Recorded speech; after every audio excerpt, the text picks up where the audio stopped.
Hello everyone and thanks for hanging out with me. Today I want to compare a Hyundai Kona 64 kWh battery to the Volkswagen ID.3 58 kWh battery.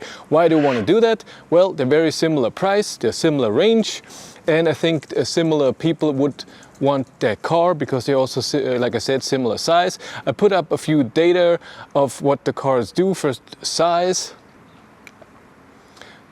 Kona has a bigger battery. Kona has more range. ID.3 has a bigger trunk. A turning circle is very similar. They both have 150 kilowatt motor, but Kona has it in the front and ID.3 has it in the rear. When it comes to 0 to 100 kilometers an hour sprint, they're also very similar. By the way, all the data I have is from EV database, so I hope that's true. But let's look at the car in more detail. Key of the Kona, you have lock, unlock. I don't know, this hold button, I think you can select what it does and then of course do the same thing with the trunk. So you press and hold for the trunk to open. The key of the ID.3, you have lock, open the trunk and unlock. Both cars have keyless entry, but the Kona does it a bit different. In the Kona, nothing happens when you get close to the car. You have to press this button and it locks or unlocks. And I think that's pretty nice. Of course, with the trunk, you just open it and it unlocks, but only the trunk. So when you close the trunk again, everything's locked. With the ID.3, you just get close to the car, don't hit it, and it's unlocked. And if you want to lock, you just touch the hand with your back of your hand or whatever. You touch this. The Kona trunk, as the ID.3, has this, whatever you call it, attached to the trunk door, and it's nice, so you don't have to do it yourself. And you have a little thing under here that even goes deeper, and all the cable and tires thing and also the towing hook is all in here. The trunk of the ID.3, like I said, is a bit bigger. It's a bit deeper, but I also don't have that second floor that other ID.3s have. But I still have a little pocket here where I have a cable in here and also the tire thing. I think the hook should be in here as well. I think the door opens almost the same way. The trunk door, the same, just one light in here. It's same, but ID.3 is bigger. Big difference, of course, is that in the Kona, you have a charge port in the front and you have two thingies to take out if you want to charge.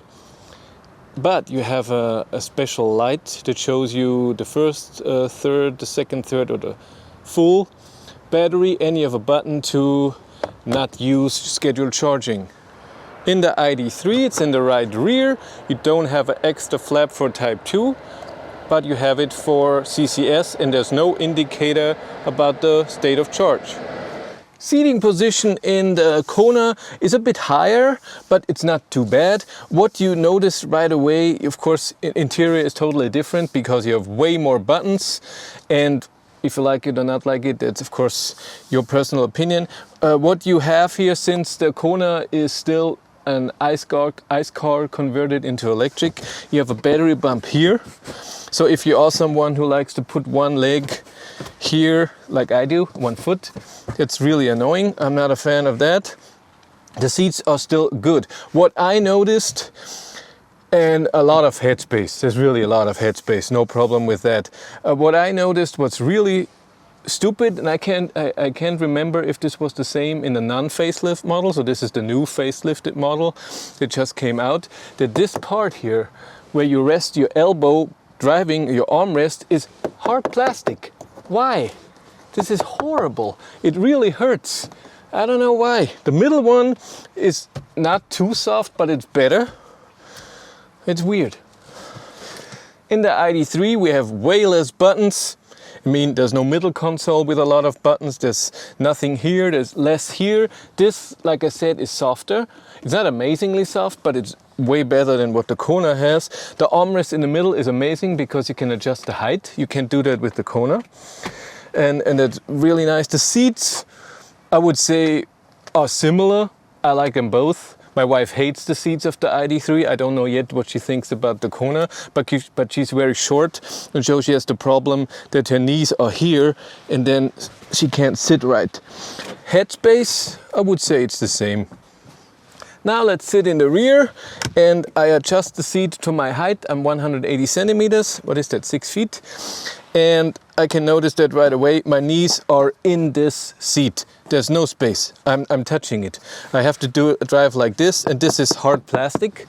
It's also not nice. I have one USB-A here and a tiny little pocket and this net. Headspace is good. It's still this much headspace for me. I can adjust the headrests in a normal way. The armrest here again, hard plastic, not good, but the middle one is good. And I have 2 cup holders here.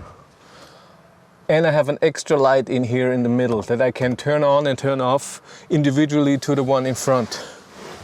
In the Id.3, since this is an electric car based on an electric platform, not like the Kona from an ICE car, I have way more space here. I mean, I have this much space from my knees to this seat, and this is not hard plastic, this is soft.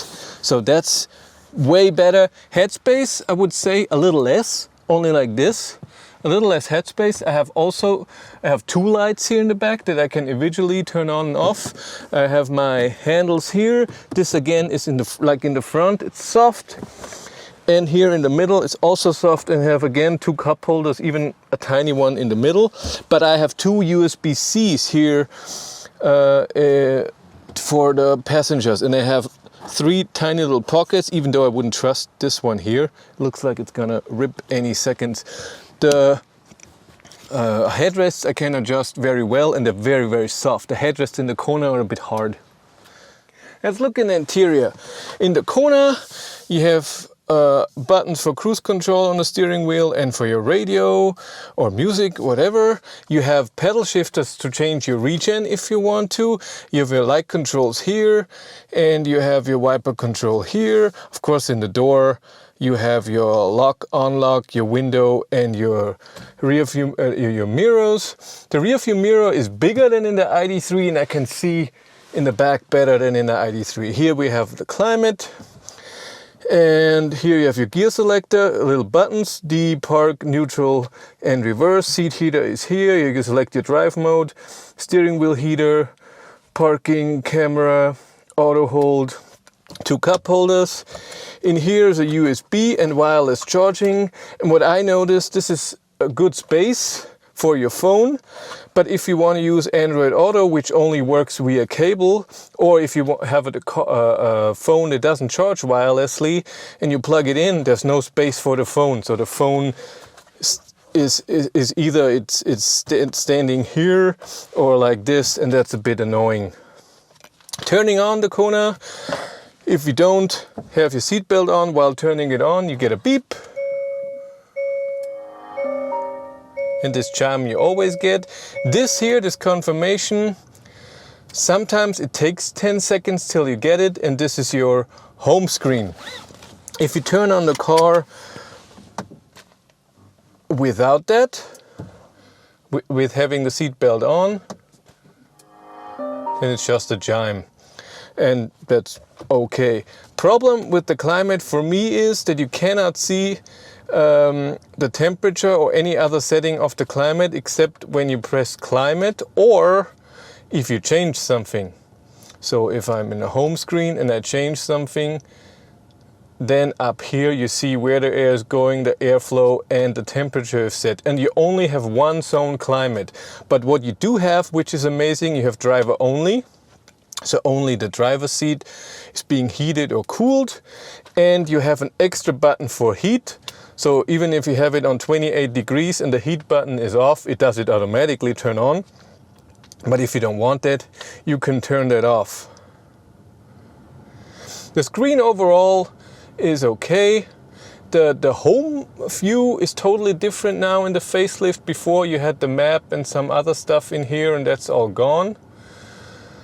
So if you want the map, but you have the bigger screen, and here on the right you can have different things like the battery, and on the middle You can select different things like your media, and you still have on the right different stuff, and that's pretty good. What's amazing in the Kona, the same as in the, and you can't do it when you're with this button, still doesn't work.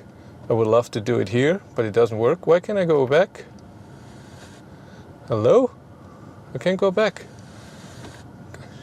There we go. You have that wonderful screen that shows you what individual systems are using power, driving, climate, electronics, and battery care, which is battery cooling or battery heating. What the Kona doesn't have that the Id.3 has is then when you turn the car off and you just leave for a few minutes, you cannot keep the climate on when you lock it and you have the key with you. You can use, of course, the app, but that's not as elegant as in the Id.3. The app for the Kona is better than the Id.3. You can do more things and it warns you if the car is not locked or something. That works nice, but it's still a bit weird. If you want to change something or see something, you have to refresh yourself, and you have to put in a PIN code that you set the first time you open the app, and it's a bit weird, but it's okay. In the Id.3, you're greeting again, like in the Kona, with this message, but this message appears pretty fast and it even goes away by itself, even if you don't press it. You turn the car on, there's not an on-off button. There is one for the ignition, but you don't need it. You just press on the brake, the car is on. Your gear selector is here, but when you press it once or only in D, you have very little regen. But when you do it again, you're in B and you have the strongest regen that the Id.3 can give you. But since it's in the rear wheels, the regen, it's not very strong. The Kona has way stronger regen. It's amazing. Interacting with the car is all with the touchscreen and those buttons down here. So you have your parking, your climate, where you select everything, your assist system. Come on. Come on. Or maybe, I have to be on for that. Or your drive mode. So it's not a button, it's in your screen. What is good is that you can see here if your seat heater is on and what temperature you have set, and you have a 2-zone climate. That's also nice. What I love about the car is, oops, not the wiping, is that when you want to get out of the car, you have this thing here, air conditioning now, and if you press that, you get out of the car, AC or heat, whatever was on, will just continue, even if you're not in the car, and will continue, I think, indefinitely. Maybe the battery is under 20% or something, I don't know. But other than that, steering wheel, you have here your music control, volume, and these are touch sensitive buttons, so you can also swipe and do stuff like that. Some people hate it, I don't mind. It's nice that I can do different stuff than just press, that I can slide. And here on the left we have the cruise control, so a light switch goes up 1 kilometer an hour, and if you press strong it's 10 kilometers, or you slide it, which is also 10 kilometers. But other than that, it's pretty nice. What the Kona has that the Id.3 does not have is that it has normal cruise control without the distance. The Id.3 cannot do that. It's always adaptive cruise control. But we get to the cruise control when we drive a bit more in depth. And when it comes to what you can do with the car, it's pretty much, they're very similar. What the Id.3 can, hopefully, I'm still waiting, can receive over-the-air updates. The Kona cannot do that. Yeah, a difference in the Id.3, when you want to turn off lane assist, you have to press assist, then here on the road, and then it's off. So it's 3 things. In the Kona, you can just press the auto steer button for a second and it's gone. Also, like I said here, if you want regen, you have to press twice. But you don't have to engage or disengage your parking brake. Driving the Id.3, it's very comfortable, but I couldn't say that the Kona is less comfortable when it comes to suspension. Steering wheel is a different thing. Id.3 steering is very precise. The power you need to steer is is just perfect for me. I love it a lot. It's very comfortable, very stable. In the Kona, the force you need and the stableness is pretty much the same, but it's less precise. Sometimes you feel it's not doing exactly what you think it should do. That happens sometimes, but it's not a big deal. It's not a reason not to get the Kona. What's more important is the noise level. I think the Id.3 is a bit quieter than the Kona, but not too much. Also not a reason. When it comes to power, what I want to do is go on the same stretch and accelerate 0 to 100. You can see the speed here. Both cars have the same wrong speedometer. It's 3 kilometers an hour off, so we have to go to 103 on both cars. It's very interesting. I measured the Kona this morning. And when it comes to agility in corners, Id.3 feels a bit better, in my opinion. And when you floor it, especially in sport mode, it also it feels quicker, and the number on EV database is also higher. But overall, when you floor the Id.3, I don't know, it feels better. In the facelift Kona, the original Kona had a lot of torque steer. When you were flooring it, the steering wheel went all over the place and it felt a bit out of control. They fixed that, it's better, but it's less dramatic now. So it feels like less power. That's interesting. So what do you want? And I prefer how the Kona is now, but Id.3 feels better when you accelerate because of the rear wheel drive. Turning circle is very similar. I was surprised. I thought that the Id.3 it is better, but by 20 centimeters or so. 3, 2, 1, go! That's in sport mode. It doesn't feel different. I don't feel any difference in sport mode to comfort when you floor it. 103. I love driving this car.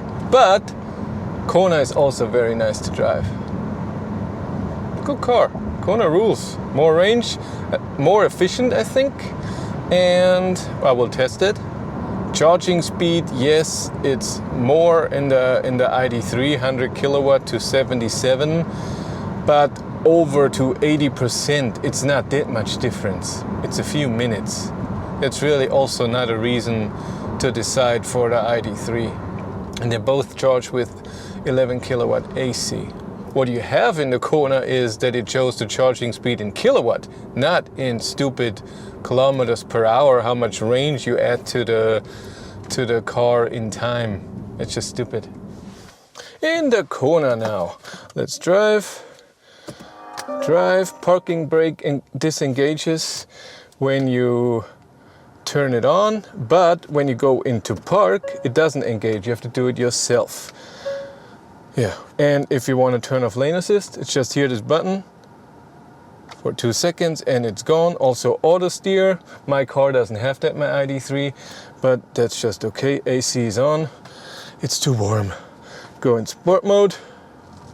Here. Kona steering wheel is needs a bit more force. It's not as thick,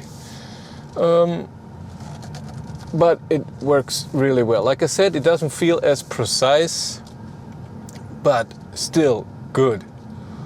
Like I said, Regen in the Kona is just amazing, and when you press this pedal shifter on the left, you get even a bit more Regen and even to a standstill. If you don't use that, you drive a bit, so you don't have Regen till you stand still. Because of the e-tron, because of that steering wheel, it doesn't feel that agile. Also because it's a crossover, more SUV, less hatchback than the Id.3 is, and so when you drive in corners, it feels a bit less. But I love driving it. There's so much information here. I mean, here to see the power. That's just awesome. I love that. You can see 26 kilowatt. Climate is right now taking 410 watt for the AC, that's nothing, but the fans and all the stuff is taking almost 600 watt. Oh, no, it's good. Power is, I take it back, maybe it's a bit more dramatic than I thought. It's still good. I thought I used it a few times and didn't feel that much power. Maybe it wasn't from a slow speed. Maybe it was always a bit faster. I felt good. Stopping here. 3, 2, 1, go! Ooh! Oh man! Oh no! Oh, spinning wheels all over the place. 104. Oh no, that was bad. Okay. And this is summer tires, and this is good tarmac. There's no problem here. Let's try it again. Now here. 3, 2, 1, go! Now no spinning wheels. And I will tell you when. 80, 90, 100. Yep. If you can't see it. But overall, the Kona drives really nice. Regen is amazing. Range is amazing. Efficiency is great. I will do an extra test with the efficiency with both cars. I'm very interested in that. Do the same trip during the same time of day with maybe even with AC. We'll see. It will be warm, I guess. Best would be without AC in the evening. But what temperature we have? 27 degrees. We'll see. Maybe tomorrow. Okay. But that's it for me. Thank you much for watching. Have a great day and take care. Bye.